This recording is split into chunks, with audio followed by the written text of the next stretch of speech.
اگه بفهمی آدمی که امروز بهش میگی معتاد یه روز فقط یه آدم خسته بوده، یه آدم معمولی مثل خودت، مثل من، که فقط دیگه طاقت نیاورده بود، بازم با همون نگاه سنگین قضاوتش میکنی، بازم میگی خودش انتخاب کرد. اگه بدونی اولین بار مواد رو برای خوشی نکشید، برای فرار کشید، برای ساکت کردن صدایی که هیچ کس، واقعاً هیچ کس نشنید، اون صدای درونی که شب و روز فریاد میزد اما بیرون سکوت بود، بازم راحت میگی خودش خواست؟ بازم فکر میکنی همه چیز به این سادگیه؟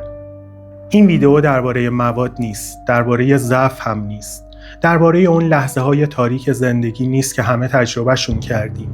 این ویدیو درباره ذهن آدم‌هاییه که خیلی خیلی قبل‌تر از اولین مصرف شکسته شده بودن. شکسته از زندگی، از روابط، از تنهایی‌های پنهان. این روایت سقوط نیست، روایت زخمیه که دیده نشده، لحظات سختی که تنها مونده و محبتی که هیچ وقت به دست نیومده. این روایت یه ذهن مصرف کننده است. تو این ویدیو قراره وارد ذهن کسی بشیم که مصرف براش انتخاب نبوده، آخرین پناه بود، تنها راه نجات موقت. قراره صدای ذهن‌هایی رو بشنویم که بلد نبودن کمک بخوان، چون از بچگی یاد گرفته بودن قوی بودن یعنی ساکت موندن، یعنی تحمل کردن، یعنی پنهان کردن درد. اگه فکر می‌کنی اعتیاد مال اوناست، نما. اگه فکر می‌کنی تو هیچ وقت، واقعاً هیچ وقت ممکن نیست اونجا باشی، اگه مطمئنی زندگیت همیشه تحت کنترله، این ویدیو رو نبین، برو سراغ ویدیوهای دیگه. اما اگه جرأت داری یه بار، فقط یه بار بدون قضاوت گوش بدی، اگه میخوای واقعا بفهمی چی تو ذهن یه انسان میگذره وقتی مواد براش میشه نجات از خودش، از دنیا، از درد بیپایان، همینجا با من بمون.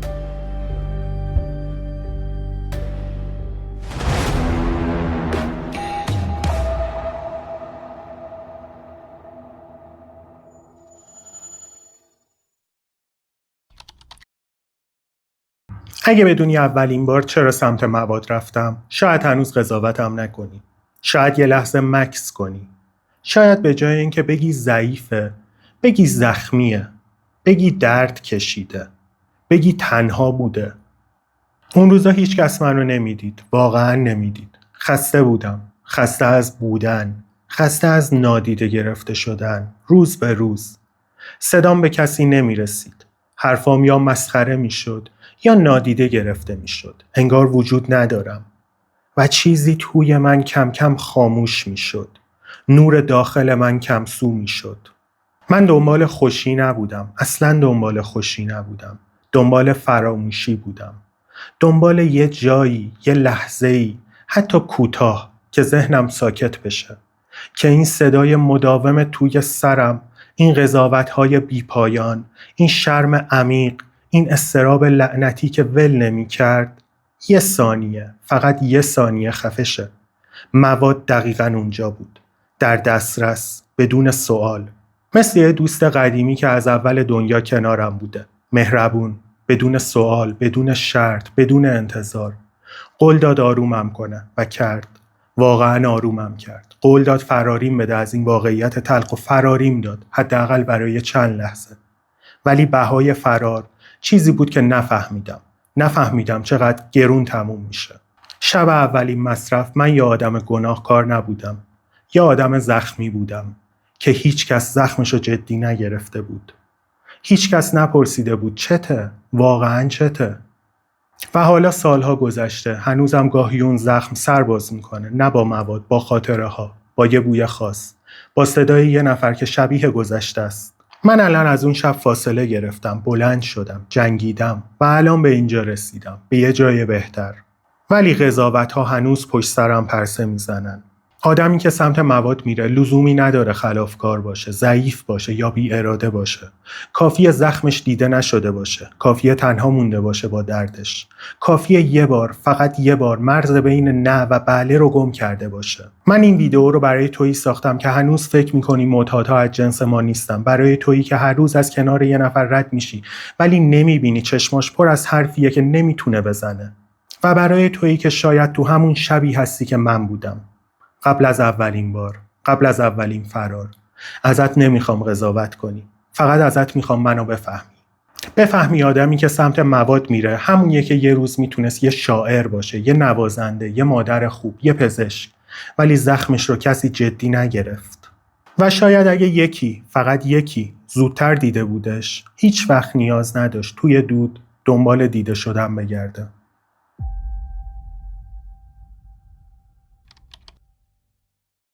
وقتی همه چیز از هم پاشیده بود، وقتی شبها کش می اومدن و صبحها دیگه بوی زندگی نمیدادن، من مونده بودم با یه جسم خسته، کاملا خسته و یه ذهن آشفته، پر از هرج و مرج. درست همون وقتا بود که مواد آروم آروم اومد نشست کنارم. بی سر و صدا. نه مثل یه دشمن وحشی، نه مثل یه اشتباه بزرگ، مثل یه آشنا، مثل یه پناه امن. حداقل اینطور به نظر می رسید. هیچ کس از خواب بیدار نمیشه که بگه امروز میخوام معتاد بشم. هیچ کس اینو انتخاب نمیکنه. ولی خیلی ها بیدار میشن و میفهمن یه چیزی توشون خالیه. یه خلأ قدیمی و عمیق. یه زخمی که شاید هیچ وقت کسی براش کاری نکرده.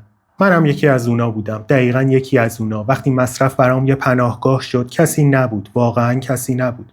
کسی نبود بپرسه چرا؟ دقیقاً چرا؟ همه فقط گفتن نکن. اما کی اومد بگه چی شده که داری این کار رو میکنی؟ بگو، من گوش میدم. ما همیشه یاد گرفتیم زخم‌هامون رو قایم کنیم و آبرومون، غرورمون و ظاهر زندگیمون رو حفظ کنیم. ولی هیچکس بهمون یاد نداد وقتی روحمون زخمیه باهاش چیکار کنیم. چطور فریاد بزنیم. هیچکس نگفت که گاهی تنها راه فرار یه فرد تنها از درد شدید پناه بردنه. حتی اگه اون پناه بعدتر تبدیل بشه به زندونمون. به یه زندون تاریکتر. من با یه نخ، یه قرص یا یه پک شروع نکردم. من با تنهایی شروع کردم. تنهایی عمیق، با دیده نشدن، با نفهمیده شدن، با یه صدای درونی که مدام میگفت تو مهم نیستی. دردتو کسی نمیفهمه. خودت باید آرومش کنی. خودت تنهایی. و مصرف اون موقع شد مرهم. یه مرهم موقت اما قوی.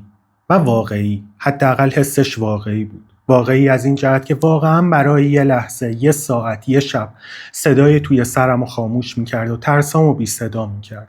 اما بعدش صبح بعدی، روزای بعدی، هفته ها و ماه ها من موندم با درد چند برابر درد قبلی. درد قبلی همراه با درد وابستگی و شرم جدید. و این سوال تو ذهنم پیچید و هنوز میپیچه. وقتی مصرف برام شد پناه، کی باید نجاتم میداد؟ خانواده، جامعه، پزشکا، خدا یا خودم؟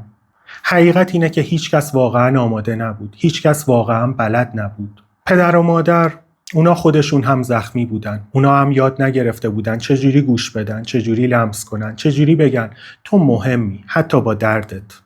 دوستا بعضیا رفتن، بعضیا فقط گفتن چرا اینجوری شدی. ولی هیچ کس نگفت بیا با هم به مشکلاتت نگاه کنیم، بیا با هم زخمتو لمس کنیم. پزشکا هم خیلیاشون قرص دادن، ولی روان انسان فقط با دارو درمان نمیشه. درد انسان درمانگر میخواد، کسی که بشنوه، باور کنه و نترسه از دردت. خودم همون موقع بلد نبودم. خودم از خودم فرار میکردم. فقط میخواستم یه جوری تموم شه این حال خراب. حتی به قیمت تخریب خودم. و خدا، راستش اون موقع فکر میکردم رهام کرده. ولی الان که برمیگردم به عقب، شاید اون تنها کسی بود که همیشه کنج همون تاریکی داشت صدام میکرد. ولی من غرق صدای مواد بودم. صداشو نمیشنیدم. اما یه روز دیگه نتونستم ادامه بدم. نه که اراده کرده باشم. نه، فقط ته کشیدم. پوچ شدم. و درست تو همون ته پوچی یه صدا از درونم بلند شد. تو هنوز زنده ای و این یعنی هنوز میتونی نجات پیدا کنی. اون روز اولین بار بود که حس کردم باید به جای فرار بمونم تو درد، تو تاریکی، تو لرزش، ولی با چشم باز، نه با مواد، نه با پاکت و قرص و دود، با خودم. از اون روز به بعد فهمیدم نجات بیرونی نیست. نجات از درون شروع میشه. اون وقتی که یه آدم فقط یه بار دردشو بدون فیلتر نگاه میکنه و میگه این منم، زخمی ولی هنوز زندم. الان اگه ازم بپرسی کی باید نجاتت میداد، میگم شاید همه، ولی در نهایت خودم باید میخواستم. خودم باید یه جا از ته دل آروم آروم به خودم میگفتم تو ارزش نجات رو داری، حتی اگه هیچ کس دیگه اینو نگه.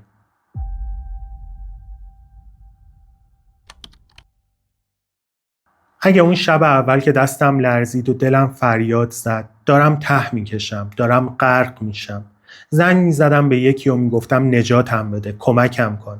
اصلا کسی جواب میداد؟ اصلا باور میکرد که جدیه؟ اگه اون روز که شیشه رو برداشتم یا تریاک رو قورت دادم، به کسی میگفتم دارم سقوط میکنم، خود منو میدید یا فقط یه معتاد میدید؟ اعتیاد انتخاب نیست، یه فریاد بلند اما بی صداست، یه تلاش ناامیدانه برای زنده موندن وقتی هیچ چیز دیگه‌ای کار نمیکنه، وقتی همه راه‌ها بسته به نظر میرسن. مواد از مغز شروع میکنن، شیمی مغز رو تغییر میدن، ولی ریشه‌شون تو روحه، تو رابطه است، تو روابط شکسته، تو خلایی که از بچگی ساختیم، تو آغوشی که نبود، تو صدایی که نگفت دوستت دارم، تو ترسی که زنده موند، زخمی که خوب نشد. و وقتی همه درا بسته بودن، یه در باز بود: مواد. مغز معتاد مغز آدمیه که درد رو فقط با قطع موقت آگاهی از اون قابل تحمل کرده. مغزی که از دوپامین خالی شده، از امنیت تهی شده و از نوازش محروم مونده. تو خیابون آدمای معتاد رو میبینیم ولی نمیفهمیم. میگیم خودش خواست، خودش کرد، ولی نمیپرسیم چرا کسی میره سمت چیزی که زندگی رو ازش میگیره. چون قبلش 1000 بار چیزای دیگه‌ای ازش گرفته شده بوده. کودکیش، اعتمادش، امنیتش. و تنها صدایی که همیشه جواب میداد صدای فندک بود. اگه همون موقع که اشکام تو تاریکی میریخت میپرسیدن چی شده؟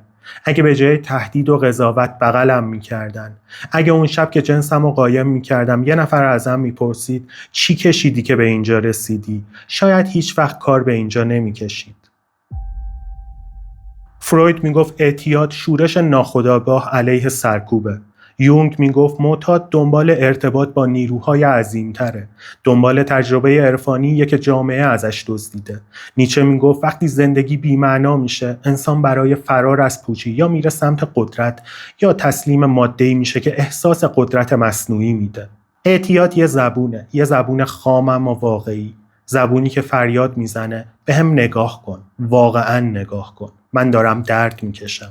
و من اون شبها 1000 بار میخواستم فریاد بزنم کمکم کنین، ولی کی به یه معتاد گوش میده؟ کی باور میکنه که پشت اون چشمای قرمز یه دل شکسته است، یه انسانی که نمیخواستیم بشه ولی شد.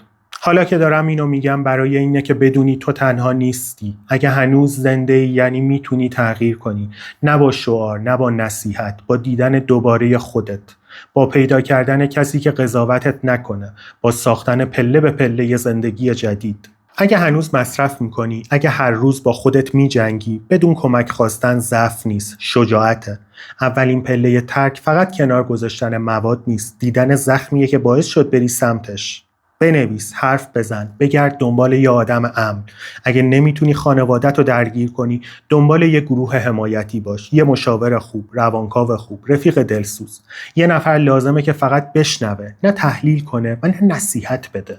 گاهی فکر میکنم اگه یکی، فقط یکی اون موقعها دستم رو گرفته بود، گوش داده بود، بدون قضاوت، شاید مسیر فرق میکرد. شاید زودتر نجات پیدا میکردم. اگه بگم کمکم کن، تو باور میکنی؟ اگه هنوز ته قلبم یه کورسوی زندگی مونده باشه، اگه هنوز نخ آخرم پاره نشده باشه، تو میتونی اون کسی باشی که بگه آره من باور میکنم، بیا از نو شروع کنیم.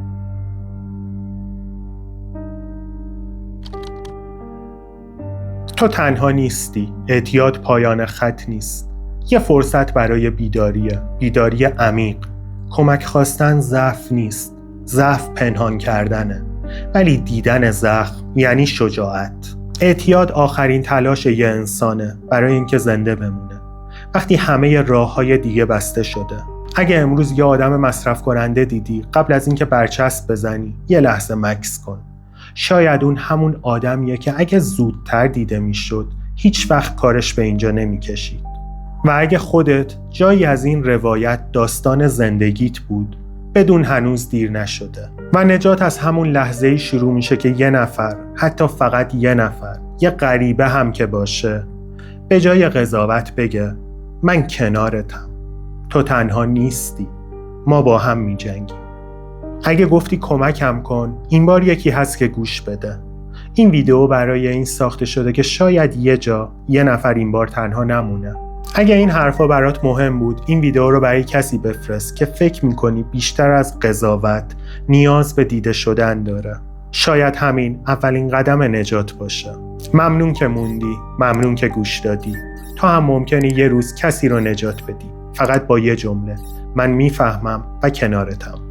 موفق باشی.